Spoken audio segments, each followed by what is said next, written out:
ഞാനൊരു പനീർ ബട്ടർ മസാല ഉണ്ടാക്കി എങ്ങനെയാണെന്ന് നോക്കാം. മിൽക്കി മിസ്റ്റിൻ്റെ 200 ഗ്രാമിൻ്റെ പനീർ എടുത്തിട്ടുണ്ട്. അത് കുറച്ച് വെള്ളത്തിനകത്ത് സോക്കാനിട്ടു. ഒരു വെല്ലുള്ളി, 2 തക്കാളി, പച്ചമുളക്, ഇഞ്ചി വെളുത്തുള്ളി എടുത്തിട്ടുണ്ട്. ഒരു പാനിലേക്ക് കുറച്ച് ബട്ടർ ഇട്ട് ആദ്യം വെല്ലുള്ളി ഇട്ടു, പിന്നെ പച്ചമുളക് കട്ട് ചെയ്തിട്ടു.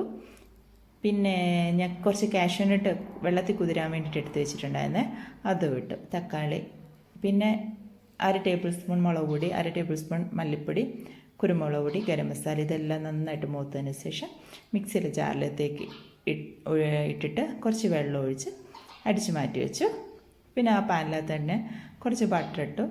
പിന്നെ നമ്മൾ ഈ കറുവപ്പട്ട, ഗ്രാമ്പൂ, ഏലക്ക ഇതെല്ലാം കൂടി ഇട്ടു. അതിൻ്റെ കൂടെ ഇഞ്ചിയും വെളുത്തുള്ളിയും കൂടെ ചതച്ചതും കൂടി ഇട്ട് ഒന്ന് മൂത്തതിന് ശേഷം അരച്ച് വെച്ചിരിക്കുന്ന അരപ്പും കൂടെ അതിനകത്തോട്ടിട്ട് എണ്ണ തെളിയുന്നത് വരെ ഒന്ന് തിളപ്പിക്കുക.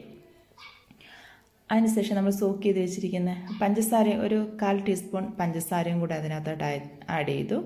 പിന്നെ ആ സോക്ക് ചെയ്ത് വെച്ചിരിക്കുന്ന പനീർ ഞെക്കി പിഴിഞ്ഞ് അതിനകത്തോട്ടിട്ടു.